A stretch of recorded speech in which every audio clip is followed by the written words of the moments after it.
គ្រប់នឹងជំរាបសួរពុកម៉ែបងប្អូនទាំងអស់គ្នាស្វាគមន៍មកកាន់ Channel ដៃថ្មីទាំងអស់គ្នាបាទនេះជាវីដេអូបន្ទាប់គឺជាវីដេអូមួយដែលតាក់ទងជាមួយនឹងការបង្កើត new បាទគឺយើងសិក្សាអំពី property ខាងក្រៅនៃកម្មវិធី Corel មានដូចជា file មានដូចជា tool Windows ជាដើមទៅគឺតាក់ទងជាមួយនឹងការបង្កើត new អូខេអញ្ចឹងបងប្អូនទាំងអស់គ្នាខ្ញុំនឹងប្រាប់ពីរបៀបនៃការបើកកម្មវិធីជាមុនសិនបងប្អូន double click វា2ដងមកឆ្វេងនឹងក៏បានឬបងប្អូនចុច control សំទោសឬបងប្អូនឈរលើកម្មវិធីនឹងមកចុច enter បានដែរបាទឥឡូវនេះកម្មវិធីយើងកំពុងតែដំណើរការអញ្ចឹងមេរៀននេះខ្ញុំនឹងប្រាប់ពី property ខាងក្រៅហើយតទៅមុខទៀតខ្ញុំនឹងនិយាយអំពី property និង tool ខាងក្នុងនៃ document អូខេណាបងប្អូនទាំងអស់គ្នាអញ្ចឹងបងប្អូនរាល់វីដេអូរបស់ខ្ញុំបង្ហោះដែលខ្ញុំបាន post នៅក្នុង YouTube ផងខ្ញុំហ្នឹងបងប្អូនត្រូវតែតាមដានបាទអូខេអញ្ចឹងខ្ញុំសូមបញ្យល់ខាងក្រៅបែបនេះនៅពេលដែលយើងបើកកម្មវិធី Corel មកគឺយើងឃើញផ្ទាំងបែបនេះបងប្អូនណា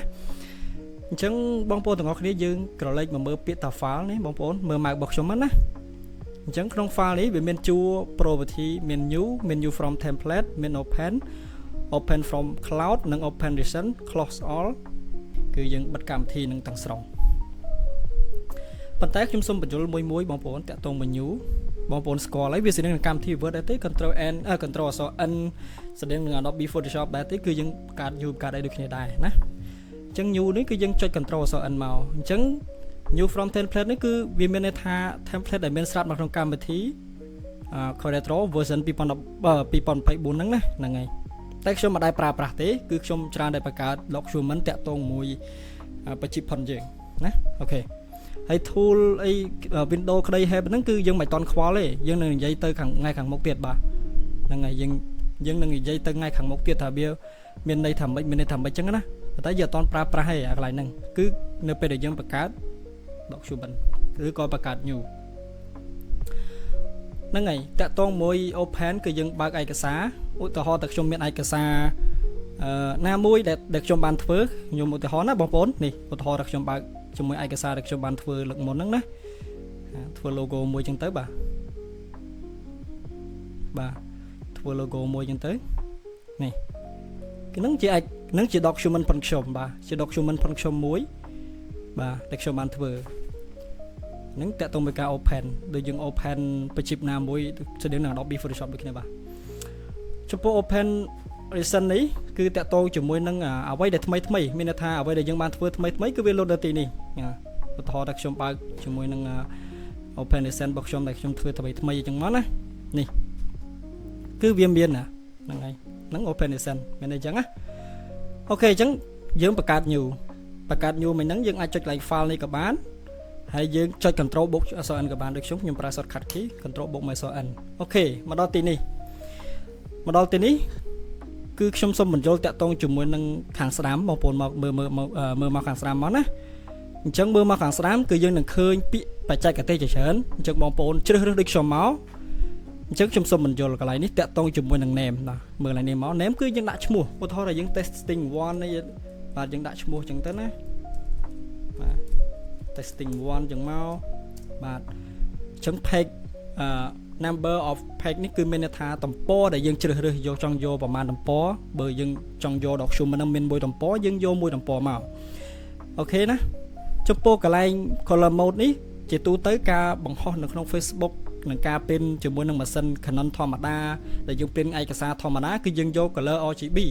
ហើយចំពោះការប្រើប្រាស់ជាមួយនឹងការព្រីនខ្នាតធំដូចជាព្រីនកស៊ូព្រីនអីគឺយើងយក color RGB សំទោស CMYK បងប្អូនអ្នកខាង printer គាត់ដឹងហើយចំពោះខ្នាតបងប្អូនវាយលេខមកកម្ពស់ប្រមាណប្រឈរប្រមាណដូចខ្ញុំគាត់ណា testing យក A4 ទេខ្នាត A4 ទេហើយកន្លែងនេះគឺយើងអាច search បានបាទ A4 អញ្ចឹងមកបាទយើងអាច search បាន A4 អញ្ចឹងទៅ enter វាមកនេះ A4 ខ្នាតកន្លែង A4 ឡើយនេះមកពេលដែលយើង search ណាអញ្ចឹងយើងអាចដូរ color mode អញ្ចឹងមកហើយយើងដូរវាទៅជាសង់ទីម៉ែត្រអីចឹងមកអូខេចំពោះ resolution បងប្អូនខ្ញុំ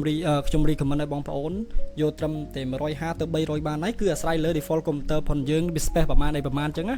បើ computer ផងយើង space ធំយើងយកត្រឹម300ទៅ600មកតែបើយើងប្រើលើឯកសារផងយើងទៀតបើសិនតែយើងប្រើ print ខ្នាតធំ CMYK យើងយកត្រឹម72ទៅ100 120ឲ្យបានហើយអូខេអញ្ចឹងដោយសារនេះយើងធ្វើជាលក្ខណៈឯកសារ RGB យើងធ្វើអញ្ចឹងទៅយើងយក resolution រឿងខ្ពស់តិចមកគឺយក300អូខេនេះវាប្រាប់យើងតែយើងយកຂະຫນາດ A4 ហើយនេះគឺ default នេះគឺបងប្អូនយកដូចខ្ញុំមកទាំងអស់មកណា color នេះតោះមកយើងចុច enter ក៏បានអូខេក៏បានអូខេគឺ property ច្រើនណាស់បាទមិនមែនថ្មីទេគឺ property ច្រើនហើយតាក់តងជាមួយនឹងបង្កើត new ផងយើងគឺចប់ត្រឹមហ្នឹងនេះយើងបង្កើតបាន document មួយមិនអញ្ចឹងបងប្អូនណាហើយយើងសាកនេះ double click មកឆ្វេង2ដងមកទេទាំងកលហ្នឹងណាអូខេខ្ញុំគ្រាន់តែប្រាប់ពីរបៀបបង្កើត new និងការ save ផុនយើងទេប៉ុន្តែតទៅមុខទៀតខ្ញុំនឹងប្រាប់អំពីការ save ការ nom file ចូលនៅក្នុងកម្មវិធីហ្នឹងអូខេអញ្ចឹងការ save ឯកសារទុកបងប្អូនទាំងអស់គ្នាការ save ឯកសារទុកយើងចុច Ctrl S ក៏បានឬយើងចុចពាក្យតា file ហើយយកពាក្យតា save ក៏បានដែរណាដូចគ្នាបាទគឺឃើញ property វាមានថ្មីណា property វាថ្មីទាំងអស់មិនហ្នឹងយើងនៅខាងក្រៅ document យើងឃើញ property ថ្មីមួយផ្សេងនៅពេលដែលយើងបង្កើត document new ហើយគឺយើងមាន property ថ្មីមួយទៀតអូខេណាយើងចុច save មកណាហើយយើងដាក់ឈ្មោះវាយើងដាក់ឈ្មោះរួចហើយអញ្ចឹងយើងយកកន្លែង file ឬក៏ location ដែលយើងត្រូវរក្សាទុកទីតាំងដែលយើងត្រូវរក្សាទុកអូខេខ្ញុំ save វាអញ្ចឹងការបង្កើត new និងការ save គឺចប់ត្រឹមនេះនៅវីដេអូបន្ទាប់ខ្ញុំនឹងបញ្យល់តាក់ទងជាមួយនឹងខាងលើនេះផងហើយតាក់ទងជាមួយនឹង property នេះផង tool ខាងនេះផងថានេះជាអីអានេះជាអីអានេះជាអីចឹងទៅបងប្អូនទាំងអស់គ្នាបាទអញ្ចឹងវីដេអូរបស់ខ្ញុំមានតែប៉ុណ្្នឹងទេបងប្អូនទាំងអស់គ្នាអញ្ចឹងគោរពនឹងជម្រាបលាជួបគ្នានៅវីដេអូក្រោយបាទសូមអរគុណ